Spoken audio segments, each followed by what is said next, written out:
Matthews, okay? Thank you, Jasmine. I want to say Hammond. Fred Matthews, okay? He got a small church, was just exposed. Hold on for a second. Hold on. Was just exposed by an OnlyFans creator after he had found out that a man that he was allegedly sleeping with was a preacher, okay? So let me go ahead and roll this video, and then I'm going to introduce the OnlyFans creator, JRock, okay? Winos, be ready.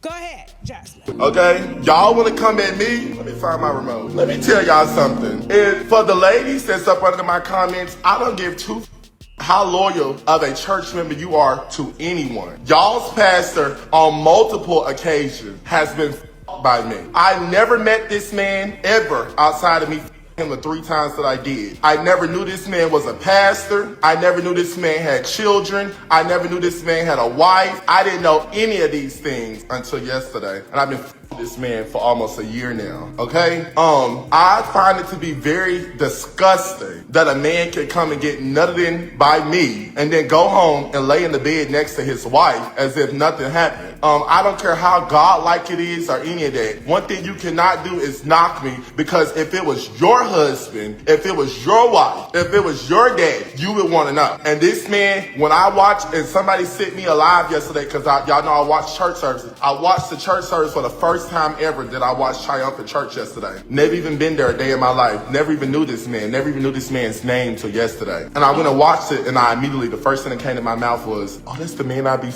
That's what I said out of my mouth. No shade. I can only be as real as I can be. I used to sit on this app and expose DL men back in the day. It's no way possible that y'all gonna even attempt to make it seem as if I'm on this app line. Girl, I don't have time of day.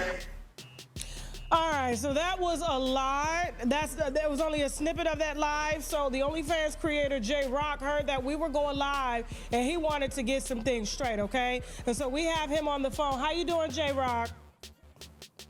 I'm doing good. How you doing tonight? I'm fantastic. Why you had to read and drag that man like that and drag them women?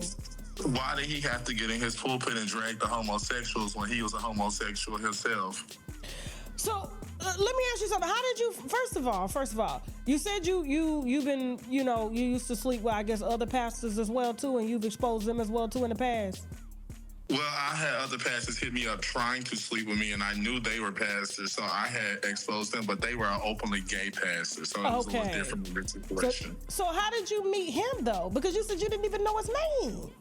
He hit me up on Jack under the profile name Ryan. Oh. And he started talking to me about how much he liked my porn and how he, wanted to always have sex with a porn star. And, it was like a little fantasy dream that he is. So we started going from there.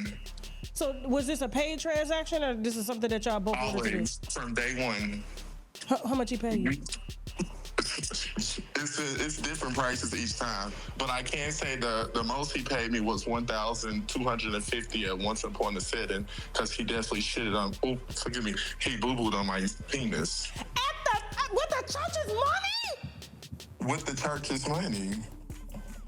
And then now they saying the reason why he don't want to step down is because the money that he making from the church is the only income that he has.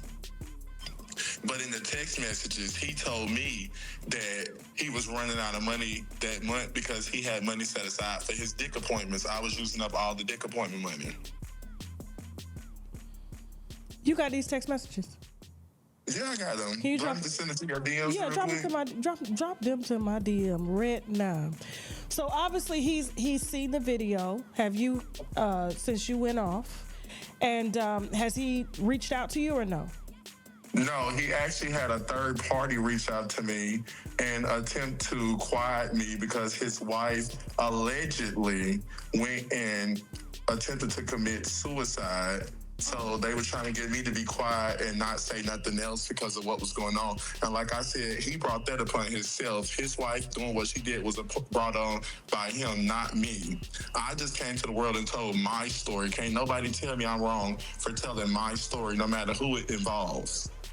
So what made you out him? Was because you came across a sermon and he was preaching against y'all? What was it? Yes, it wasn't even just a preaching against the homosexuality. First of all, I'm a preacher's kid. I've been a preacher kid since birth. And to see another man stand in the pulpit, and our churches nowadays the pastors are only going to church for money anyways. And I hate going to a church like that because it's souls that really need to be saved. I'm a type of person that when I go to church, I really go to church looking to be delivered. I don't go to church looking to be delivered to my bedroom. I don't need a message being delivered to me saying, hey, I love watching you and I want you in my bedroom. The whole time I'm a pastor, I'm a bishop. And in his case, he's a bishop in the Pentecostal church. That's the highest level you can hold in the Pentecostal church is bishop.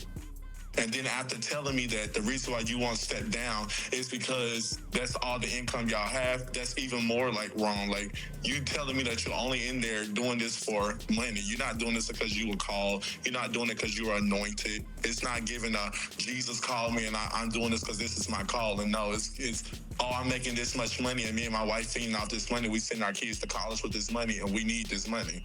Baby, it's time to go to the unemployment line or you need to go to a job fair because bishoping ain't going to be it. So you just take down bishops? This one, it's not going to be too many more that I'm going to need to take down because they're going to start dragging them one by one. But in this case, they told me that he had an allegation like this 6 years ago. And I'm not going to say mine's an allegation because it's proven facts. But he had allegations 6 years ago. And he went to he had his sermon that next Sunday after the allegation and made a joke about it in the pulpit, ran across the pulpit and just tried to play it off. And the wife, because she didn't have concrete evidence, they didn't take effect to it. And that's how I feel like this situation should have been. If I would have went directly to the wife or would have went directly to the church or the family, it would have been brushed under the altar and nobody would have said nothing about it. So you just tried, is outing him do you feel like it's Pride Month? First of all, happy Pride Month, y'all. Do you think outing him was the right thing to do though?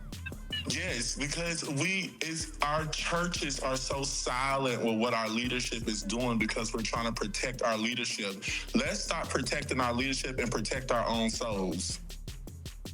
Because the Bible says if the head is wrong, the whole body is wrong. And I don't want to be led. I don't want to be led by somebody that's not going to heaven. How are you going to try to lead me somewhere that you're not going to? Did you use protection? No, he asked me specifically to put my children, this is his statement, put my children in his hole is what he wanted, me to put my children in him. I don't even know how to come back from that. Oh, this is between y'all and this Diddy shit, this is crazy. You ain't never had TD Jakes up over there, have you? Oh, okay. No, if I had TD Jakes, Just asking. We got to ask. Somebody said, but you taking his money. Let me clarify something. Okay. When he was paying me, I had no idea of his real identity. I never been to his church. I didn't run across him on social media. And the one time that I did run across a post, I didn't know exactly. This is when we first started talking. I didn't know exactly that was him. So I did DM him from the text line number and say, hey, is this you? Are you a pastor? And at that time, the text line number was no longer active, so I couldn't get the clarification. But the next time I seen him, I clarified it through his voice. I was like, okay, yeah, that's definitely him, the face, the body, the build, everything. And then the person whose Airbnb I was staying in came to the Airbnb while he was exiting the Airbnb. And like she just told me, she said, I seen him in the hallway when I was getting off the elevator. You want prep or something? Because how you sleep with a man? Oh yeah, I'm an advocate for prep. I'm actually working with the Nashville, with the Music City Prep Clinic tomorrow with Pride in Nashville. Okay. So I advocate for prep. I've been taking prep since before I was doing porn. Okay, and did you record these encounters with him or no?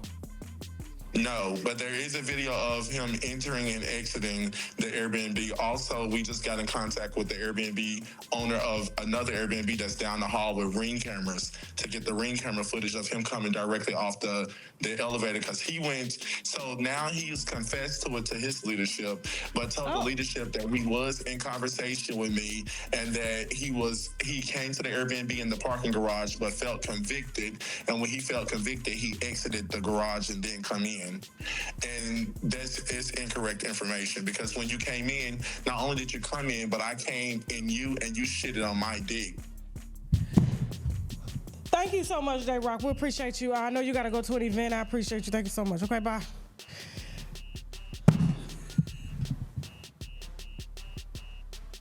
That should have been for Tasha K Live.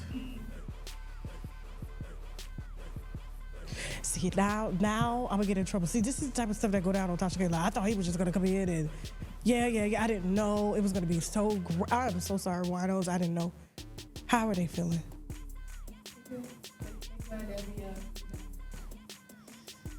Oh my God, Jesus! Y'all pray for the wife, please. If this is true, please pray for that wife. She is an innocent bystander in all of this. If her husband is a bottom.